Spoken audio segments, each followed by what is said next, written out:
في فيديو النهارده هنشوف الصفقات المحتمله لنادي الزمالك والنادي الاهلي، الصفقات اللي عليها كلام دلوقتي، وكمان هنشوف مين اللعيبه اللي هتمشي من الفرقتين. فما تنساش تشوفوا في عزيز القصص شو صار كل جديد، ويلا بينا. ده هتبقى مع النادي الاهلي. فبسم الله الرحمن الرحيم كده. صحيفه ارم نيوز منزله من شويه اللي نادي نيوم السعودي بعت عرض للنادي الاهلي بقيمه 12 مليون دولار و30% نسبه اعاده بيع عن لما يتباع لوسام ابو علي المهاجم الفلسطيني. فالعرض مغري 12 مليون دولار و30% كمان.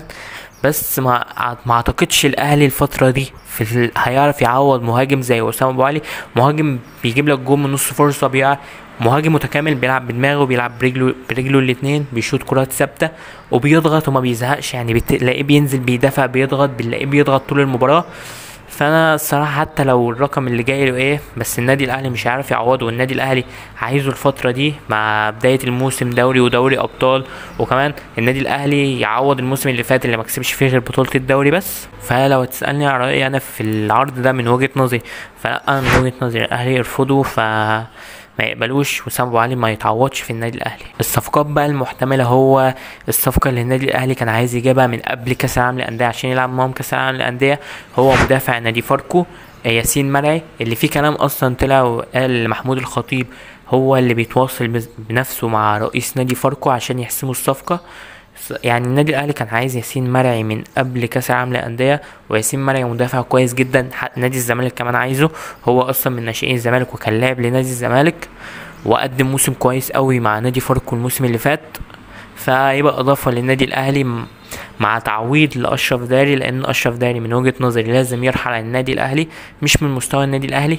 ومع ياسر ابراهيم ومصطفى العيش، فتبقى يعني الدفاع قلبين الدفاع بتوع النادي الاهلي مش هيبقوا محتاجين حد مع تعاقد النادي الاهلي مع ياسين مرعي. وكمان النادي الاهلي اتفق مع نادي زد على شراء عقد مصطفى العيش بيع نهائي، مع بيع احمد خالد عبد الفتاح لنادي زد بيع نهائي، واعارة احمد رضا لنادي زد برضو.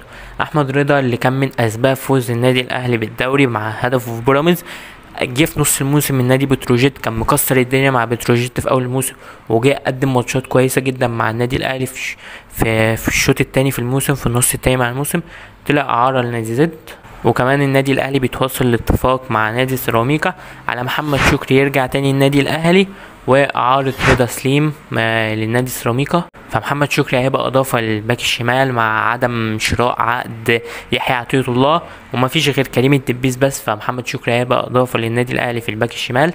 وفي الباك اليمين يعني زي ما كلنا عارفين اللي احنا عايزين محمد هاني يقعد، فالكلام دلوقتي طالع للنادي الاهلي بيشوف احمد عيد لاعب الزمالك السابق ولاعب المصري الحالي، وهشام صلاح اللي بيلعب دلوقتي في البنك الاهلي.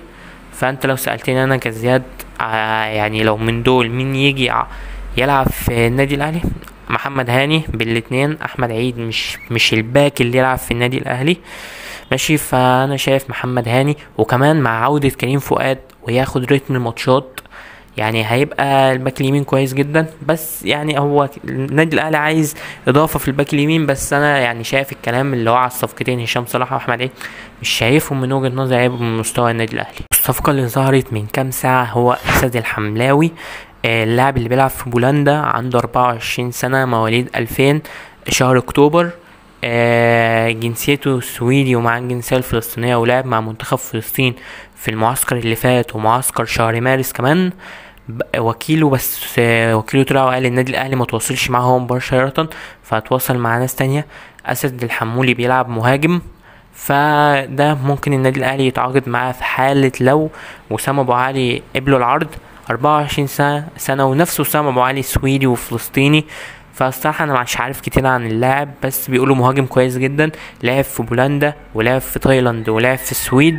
الموسم اللي فات لعب 17 ماتش ب1059 دقيقة، سجل 7 اهداف. وعنده 24 سنة. فالصراحة مش عارف رأيك انت في الصفقة دي في الكومنتات.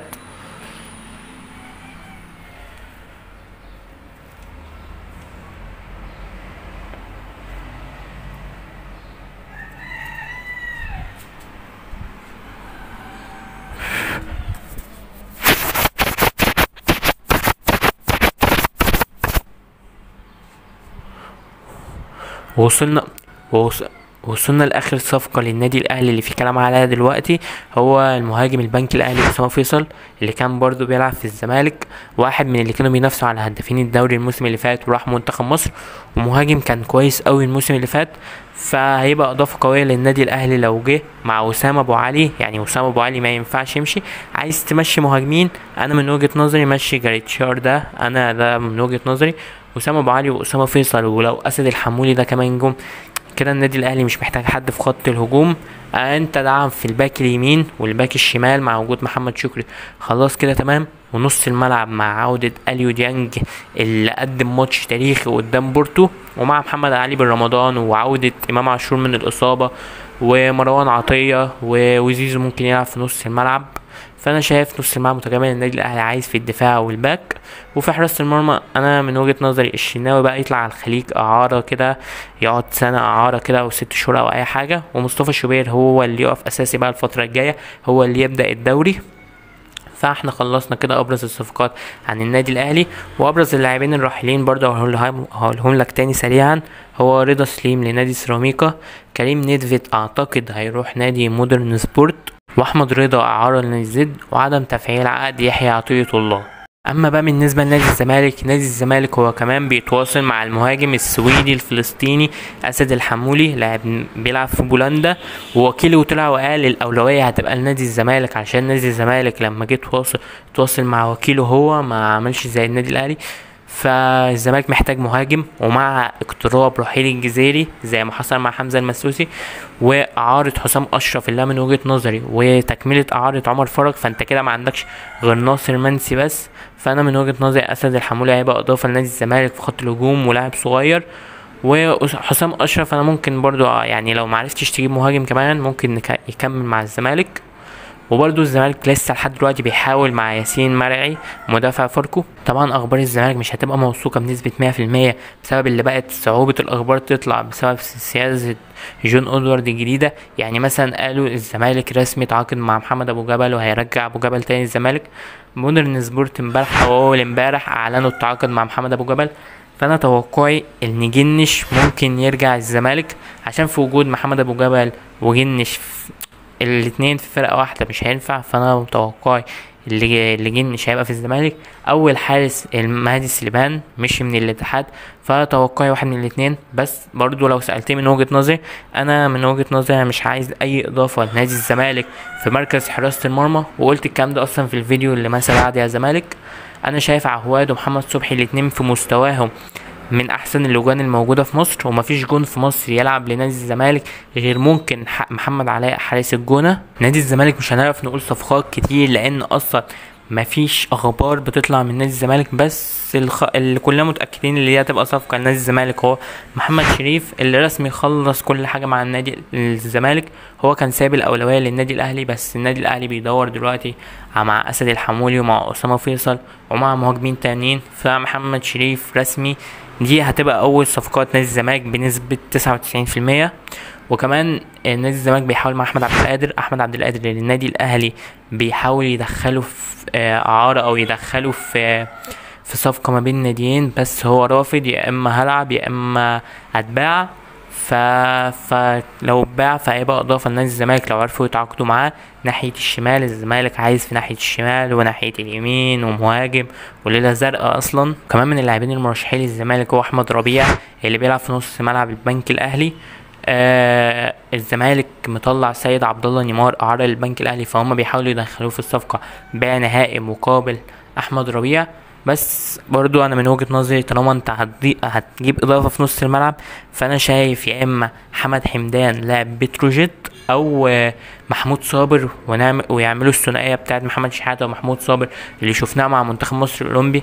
انا مش شايف احمد ربيع ده هيبقى خيار مناسب للزمالك، هتعيد نفس صفقات زياد كمال وكل ده. فانت شايف لاعب بيأدي برجولة زي محمد شحاتة، محمود صابر. وكمان من اللاعبين اللي فيه كلام عنهم برضو في نص الملعب هو محمد رضا بوبو. فانا برضو لو انت هتجيب صفقة في نص الملعب انا برضو لسه مصر على محمود صابر في نص الملعب، دي من وجهة نظري انا. وزي ما قلت لك مش هنعرف نتكلم عن الزمالك كتير لان مفيش صفقات بتطلع ومفيش اخبار بتطلع، بس في خبر طلع وده هيفرح الزملكاويه. البنك الاهلي عايز مصطفى شلبي.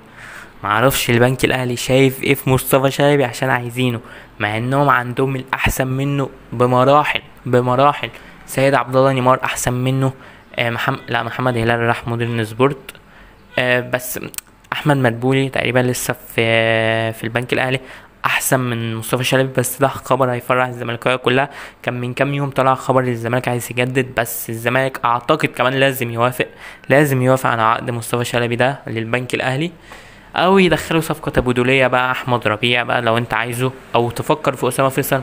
مش عارف الزمالك ليه ما بيفكرش اللي هو يرجع اسامه فيصل لحد دلوقتي. دي اجتهادات كلها، كل الصفقات بتاعت الزمالك دي اجتهادات. ربنا يخلي الجمهور الزمالك شون ادوارد اللي عمل سياسه ما فيش خبر بيطلع. فدي كانت ابرز الصفقات المرشحه لنادي الزمالك والنادي الاهلي. وما تنساش تقرا في عز الجزر. شو صار كل جديد وسلام.